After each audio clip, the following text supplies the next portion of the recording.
Okay, तो चलिए आज का हमारा टॉपिक है theoretical basis of organic reactions. बहुत ही ज़्यादा अब यहाँ से इम्पोर्टेंट मतलब ऑर्गेनिक केमिस्ट्री के बेसिक कंसेप्ट्स हैं, ये आपको ध्यान में रखना है। अगर ये ध्यान में आ गए तो ऑर्गेनिक केमिस्ट्री आपके लिए बहुत ईजी हो जाएगी। तो सबसे पहले देखते हैं theoretical basis of organic reactions, है ना। फिर बेसिकली रिएक्शंस तो हमको पता ही है, reactions are nothing but the chemical reactions, है ना। रिएक्शन में दो चीज़ें होती हैं, कुछ रिएक्टेंट्स होते हैं और कुछ प्रोडक्ट्स होते हैं, है ना। रिएक्टेंट आपस में रिएक्ट करके किस में कन्वर्ट होते हैं, प्रोडक्ट में। जैसे मैंने रिएक्शन लिखा A+B they will use C+D, तो ये एरो है, एरो के जो टेल की साइड जो होंगे they are called as reactants, arrow के हेड के साइड जो होंगे they are called as products, ठीक है। तो इनको हम लोग क्या कहते हैं, रिएक्टेंट्स कहते हैं, और इन्हें हम लोग क्या कहते हैं, प्रोडक्ट्स कहते हैं। इसे कहते हैं केमिकल रिएक्शन। अब ऑर्गेनिक रिएक्शन क्या होगी, ऐसी केमिकल रिएक्शन जिसके अंदर ऑर्गेनिक कंपाउंड्स हों, ठीक है। तो ऑर्गेनिक कंपाउंड्स होंगे, कार्बन कंटेनिंग कंपाउंड्स होंगे, तो वो रिएक्शन क्या कहलाएगी, ऑर्गेनिक रिएक्शन कहलाएगी। अब देखिए केमिकल रिएक्शंस के अंदर भी ना जो रिएक्टेंट्स होते हैं उनमें भी कुछ टाइप्स होती है, और जो प्रोडक्ट्स होते हैं उनमें भी कुछ टाइप्स होती है। बहुत ध्यान से समझना, ज़रूरी नहीं हर रिएक्शन में हो, बट जहाँ पर होता है वो हमने देखना है। फॉर एग्जांपल अगर मैं एक सिंपल से एग्जांपल लिखता हूँ, लेट्स से मैंने लिखा CH4, है ना, ये मीथेन है, ऑर्गेनिक कंपाउंड है ना, ठीक है। इसकी रिएक्शन कराता हूँ मैं Cl2 के साथ, और ये हमको देंगे CH3Cl प्लस HCl। बहुत ध्यान से देखिए, ये रिएक्शन लिखा मैंने, एक कंप्लीट रिएक्शन लिखा। CH4 क्या है हमारा, मीथेन। मीथेन की रिएक्शन किसके साथ हुई, क्लोरीन के साथ।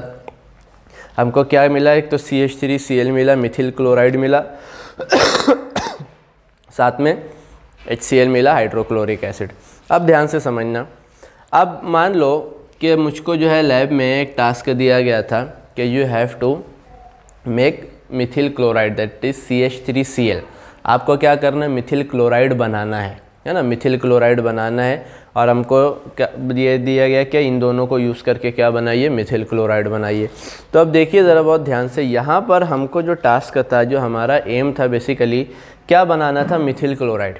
हमने इन दोनों रिएक्टेंट को यूज़ करके मिथिल क्लोराइड बनाया। अब ये डिज़ायर्ड था ना हमारा, this is the required product, this is the desired product, ये तो हमको मिला।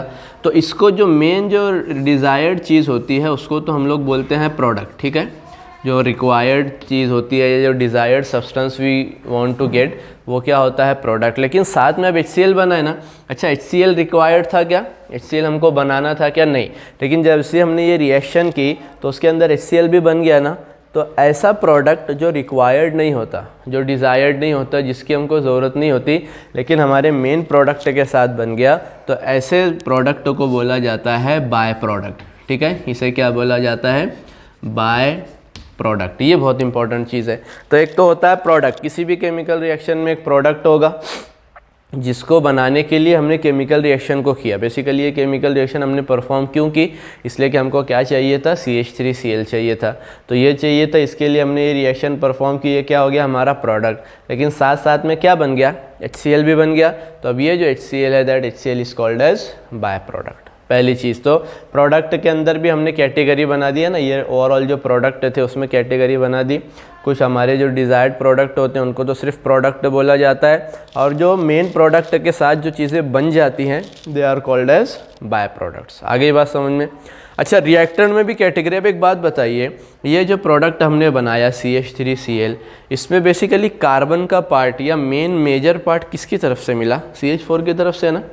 देखो CH3Cl के अंदर ये पूरा CH3 का पार्ट यहाँ से आया, कार्बन का पार्ट यहाँ से आया, और एक क्लोरीन आ गई यहाँ से। तो ऐसा रिएक्टेंट जो प्रोडक्ट के अंदर कार्बन वाला पार्ट दे या जो मेन पार्ट दे दे, ऐसे रिएक्टेंट को बोला जाता है सबस्ट्रेट, है ना। ऐसे रिएक्टेंट को क्या, देखो रिएक्टेंट की भी हम कैटेगरी से प्रोडक्ट की कैटेगरी बनाए ना, प्रोडक्ट बनाया और बाय प्रोडक्ट बनाया। ऐसे रिएक्टेंट की भी कैटेगरी, एक रिएक्टेंट को बोला जाता है सबस्ट्रेट। सबस्ट्रेट मीन्स व्हाट, ऐसा रिएक्टेंट जो हमारा प्रोडक्ट है, फाइनल प्रोडक्ट, उसके अंदर जो कार्बन वाला पार्ट है इसकी तरफ से आएगा, उस रिएक्टेंट की तरफ से। या जो मेजर पार्ट है हमारा, बेसिकली CH3Cl के अंदर जो मेजर CH3 वाला पार्ट है पूरा किधर से आया, सबस्ट्रेट की, ये वाले CH4 की तरफ से आया। तो CH4 को क्या बोला जाता है, सबस्ट्रेट।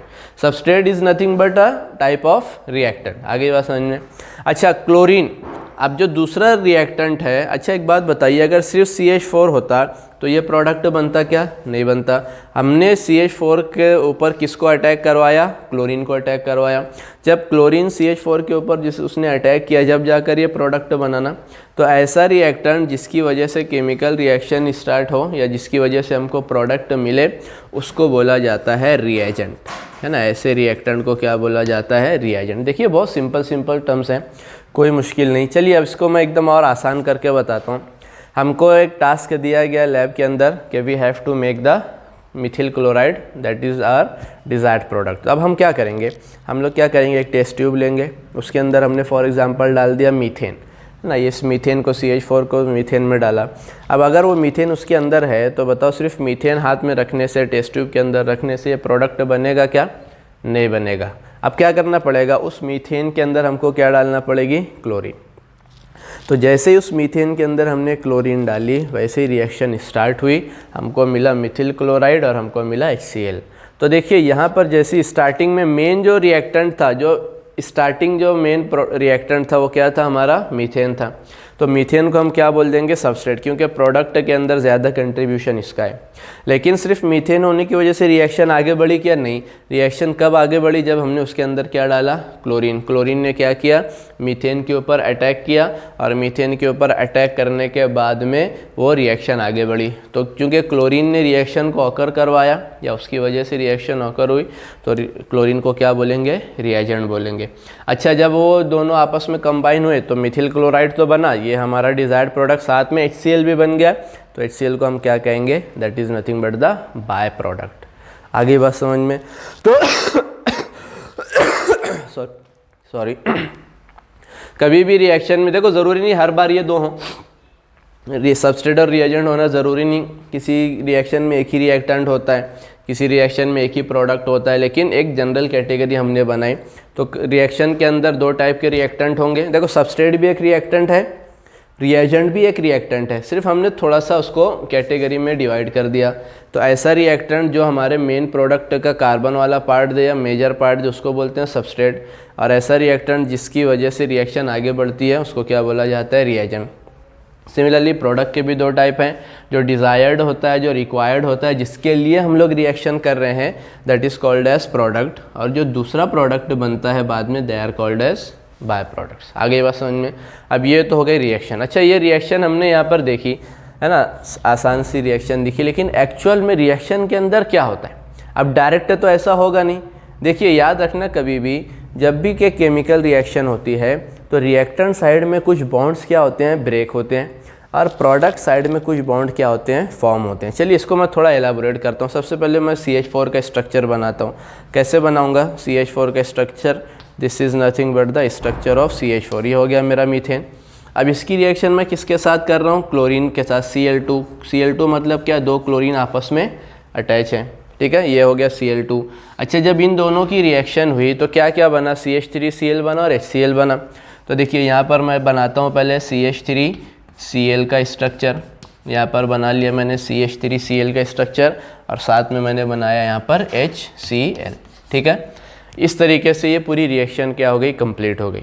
अब बहुत ध्यान से देखिए ज़रा, जब ये रिएक्शन कंप्लीट हुई तो हुआ क्या?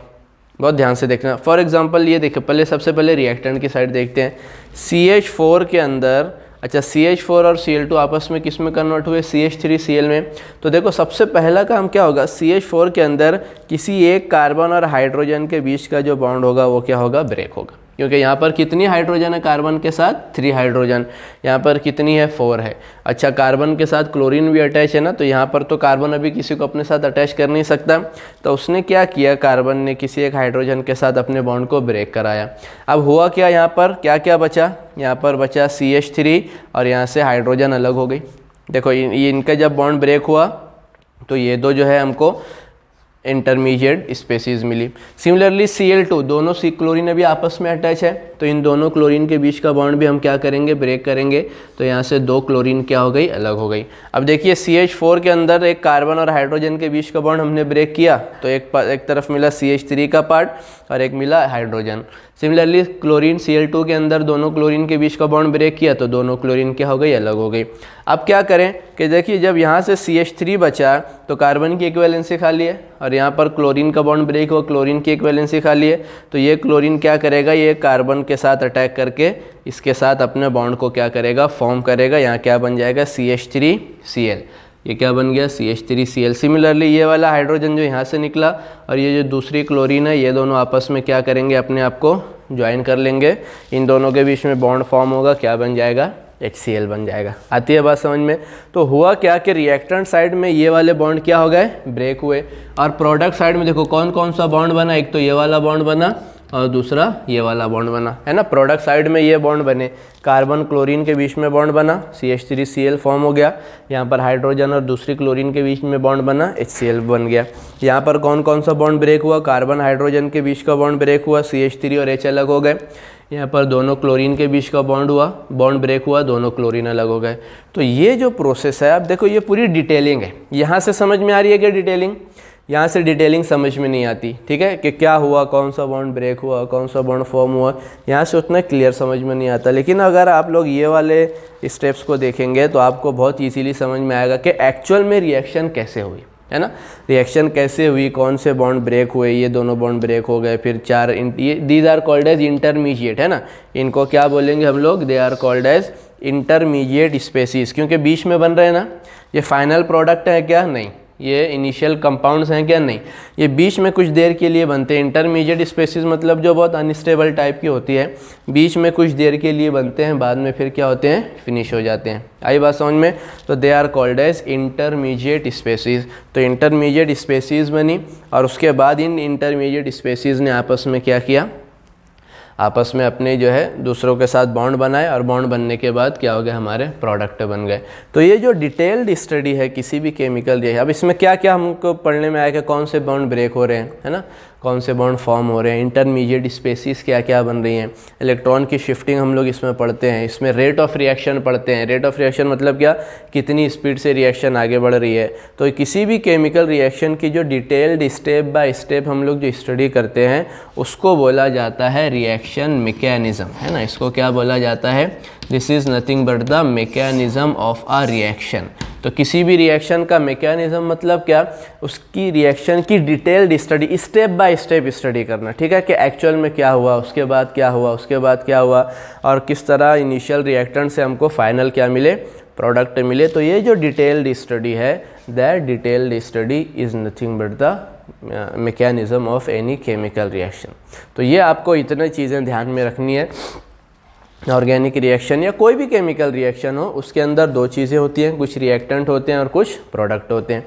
रिएक्टेंट में भी हमने कैटेगरी बनाई, जो मेन रिएक्टेंट होगा जिससे अपने को कार्बन का पार्ट मिलेगा प्रोडक्ट में, उसको बोलते हैं सबस्ट्रेट। दूसरा जो रिएक्टेंट होता है उसको बोला जाता है रिएजेंट। देखो ये दोनों भी रिएक्टेंट हैं, याद रखना, इसमें कन्फ्यूज़ मत होना। मेन प्रोडक्ट जो मिलता है वो तो प्रोडक्ट कहलाता है, बाकी के जो प्रोडक्ट मिलते हैं उनको बोलते हैं बाय प्रोडक्ट। और जो डिटेल्ड स्टडी है हमारी केमिकल रिएक्शन की, उसको क्या बोला जाता है, रिएक्शन मैकेनिज्म। आया समझ में। तो इसका स्क्रीनशॉट ले लें, तो आप लोग इसका स्क्रीनशॉट ले लीजिए, ठीक है। उसके बाद में फिर नेक्स्ट लेक्चर के अंदर हम लोग अगले जो है टॉपिक की तरफ चलेंगे। Thank you.